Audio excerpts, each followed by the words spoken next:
Hi YouTube. It occurred to me that I have not yet really talked to you about the family study.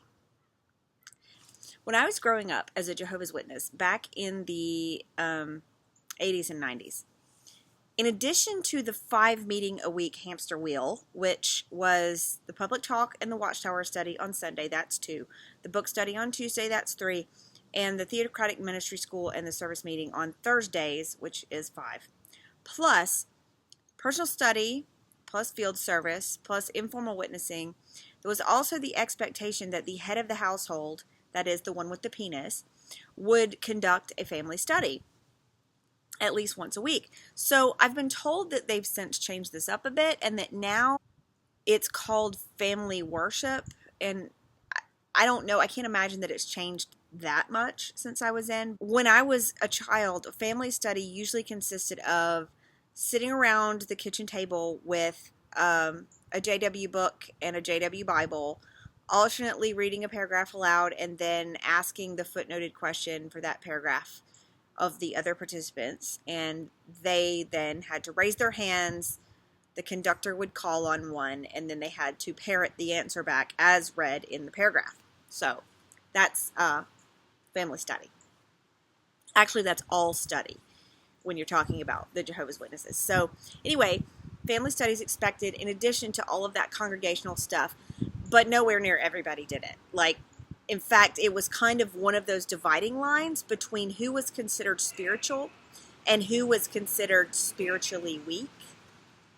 And keep in mind that amid all this indoctrination and talk about the importance of study, nobody ever gave a crap about whether or not we did our homework. Like, I can never remember us sitting down to work on that. Ever. So even though my father was the presiding overseer when I was very young, he did not actually conduct our family study. I don't remember him being there for a single one of our family studies. The family study was purely my mother's domain. And after my parents got divorced, one thing was for sure when it came to the family study: it always ended in disaster. So when my sister and I were very small, the family study was mainly about reading us the stories in the Bible story book or its predecessor, the Paradise Book. These were all full of dubious messages and really violent, really scary images, which for small children, as you know, is both fascinating and terrifying, especially since these were not presented with any kind of uncertainty. Or, even the kind which, say, your average ghost story is. These were presented by our parents who we trusted as absolute truth. These were presented as things that had actually happened and were going to happen. Mostly we were coached on answers to give at the Kingdom Hall when we raised our hands and were called on by the speaker. So basically, when you think about it, it was just a big grooming session. And this kind of happened in every aspect of our lives. That's all it was. My grandmother, who is almost 90, and she has dementia, so she tells some wild stories now. She forgets things. Like, I think she's forgotten that I'm disfellowshipped, which is interesting. But I saw her recently. She told me a story about when my mother was little, about 2 years old, and she said they were outside and it was nighttime, and grandmother pointed at the moon and said, "Who made that, Elizabeth?" And she said that my mom said, "Hova," and grandmother was going on and on about how adorable and wonderful that was. But, what that tells me is that kids learn what you teach them. So when their earliest memories involve a trusted parent asking them, what's going to happen to worldly people? And the answer that they are taught to give and believe is, they get destroyed at Armageddon. Well, guys, that's what indoctrination looks like. So this is how I was raised. A therapist pointed out to me once that 180 degrees from sick is still sick. So trying to parent in a way that is the opposite of what our parents did isn't the answer. And the real answer requires a lot of reflection and really careful thought and really intentional conversations. My favorite, though, is through story time. One of our favorite stories or series of stories is Frog and Toad. And in one story, Frog is telling Toad a scary ghost story. And he says when he was a little frog, he and his parents got lost in the woods. And they said, "Oh, I hope we don't run into the old dark frog, who's this big, scary ghost frog who likes to eat little frog kids. So his parents say, we better find our way home really quick. And so they told baby frog, sit by this tree and wait while we go find a path. So, of course, the old dark frog shows up the minute the parents are out of earshot, and baby frog has to outsmart him to keep from being eaten. Okay? And Toad keeps asking throughout the story, is that a true story, Frog? And Frog keeps saying, maybe it is, maybe it isn't. So I asked Robert when we got done with the story, I said, do you think that this is a true story that Frog is telling Toad? And Robert's like, I don't really know. And I said, okay, well, let's look at it and figure it out then. If me and you and Daddy were out in the woods, and Mom and Daddy knew that there was a big scary monster in there that ate little kids, do you think that we would go off to find the path by ourselves and leave you sitting by a tree by yourself? And I saw this light bulb actually go off over his head, and he was like, no way. So what we learned here is that Frog's story is just a scary story to tell by the fireplace with a friend, right? It's not real. So this way, I'm really hoping to teach them to ask critical questions and consider evidence when they're told something, anything, by anyone, even me. This is not something that I actually recommend learning the hard way, as I had to. The older you get, the harder it gets to learn. This actually was not the approach that was used with me when I was a kid, obviously. So back to the family study. Once we got bored with being coached for meeting comments every week, my mom decided to try to be creative to keep us interested. So first came the projects, which I like to think of as terror crafting. We made poster board collages illustrating Bible stories. I actually loved the one about wise King Solomon who threatened to cut the baby in half. Man, what an idiotic story. I mean, think about it. Seriously. If both women wanted the same baby, then wouldn't they both object to his filleting it? And if Solomon was so damn wise, maybe he could have done a little investigation before jumping straight to infant bisection. I mean, like, for instance, was either of those women lactating? Which one looks like the baby? Which one does a baby watch and tune into? But no, the world's wisest man apparently didn't even think of that. Anyway, I've digressed again. Mom decided to teach us about World War II, which I've talked about a little bit in a previous video, but only a very limited, very odd version, basically telling us about the torture and the atrocities and how it was all going to happen again to us when the Great Tribulation started any day now. We were taught to fully expect at any moment to be dragged out of bed or school or home or wherever to be interrogated by the Gestapo about who the elders were. Now, if I'd had any idea whatsoever about critical questioning at that point in my life, I might have asked why they'd be interrogating little kids about stuff like that. But I didn't. I also think I've already talked about the cut and paste project, the terror craft with the storybooks in another video, where we were tasked with creating ways to smuggle the Watchtower into camps via cute storybooks. We also made emergency plans about where we would hide the literature when the police came so that it would be safe for the brothers to find and use it. There were strangely no plans about where to hide us. No, we were going straight to the camps. There was no question about it. And one time, my sister actually made the mistake of saying what we were both thinking. And she said, well, I would just tell them I'm not a Jehovah's Witness and I don't even know what they're talking about. I never even heard of a Jehovah's Witness. And so she was rewarded with my mother's favorite reaction during the family study, which was, blasphemy! And that's how she said it. It wasn't blasphemy, blasphemy.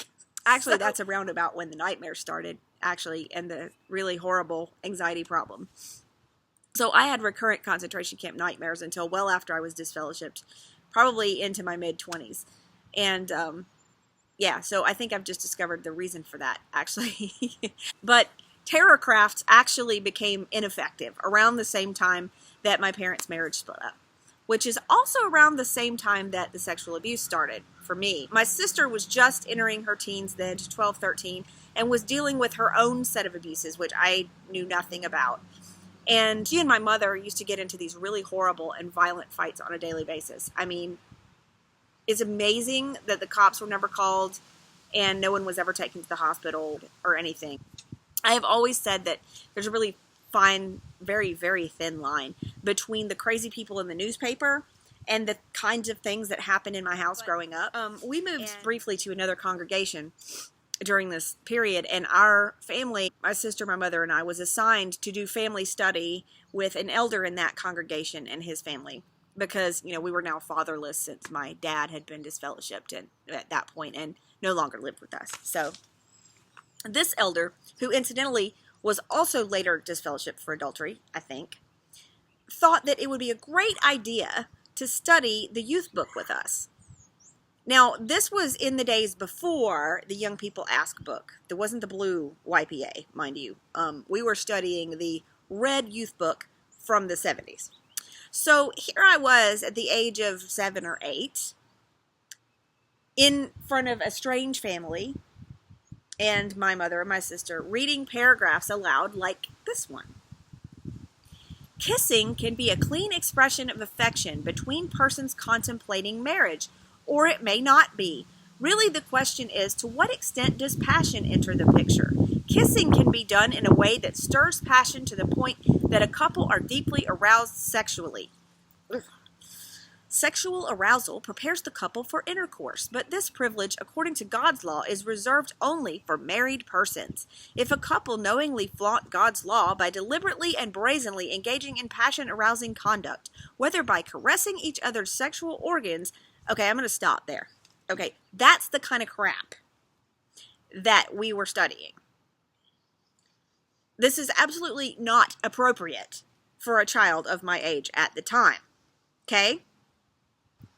This was also what we were studying at the same time that I was being molested by someone in the old congregation who lived near my grandmother's house. So suddenly, everything in my life was about sex. Everything, everywhere. It's very overwhelming for a little kid, especially one that's already very anxious. On one hand, it's a very interesting subject for your average 7 or 8 year old, but also it's just not age appropriate, especially considering the circumstances. Wow. So anyway, a year or so after we moved back to our old house and our dad moved to another house and went to another congregation with his new wife, my mom was really struggling with mental illness and suicidal tendencies and multiple attempts or pretended attempts. I don't know what they were. Usually it was in front of both of us involving a large knife. You know, the more drama, the better. It's really disturbing stuff. And at this time in her life, she thought that it would be appropriate to try to study the prophecy of Daniel with us, me being 8 or 9 at this time. So I remember one study in that it was a little orange book about the prophecy of Daniel.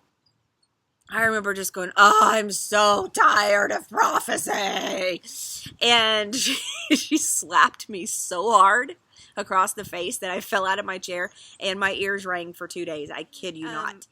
Her doctor put her on this cocktail of drugs. And I know that 2 of them included Halcyon and Xanax, which, if you know anything about prescription drugs, that's a winning combo if you're looking to be like completely insensate. I can remember my sister calling my dad one time to ask him if we could have some dinner because we couldn't get mom to wake up.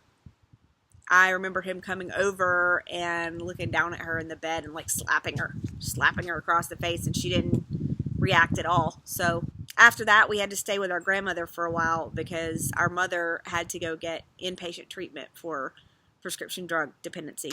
And thankfully, my grandmother didn't really feel up to the task of doing a family study with us. So we got a little break. But when mom came back, of course, she started back up. So, other favorite Bible stories were the story of Eglon, who was stabbed somewhere in 1st or 2nd Kings. And there was a sword in fecal matter. Then there was the story of Tamar, who was raped by her brother-in-law, or her father-in-law, one, if I remember correctly.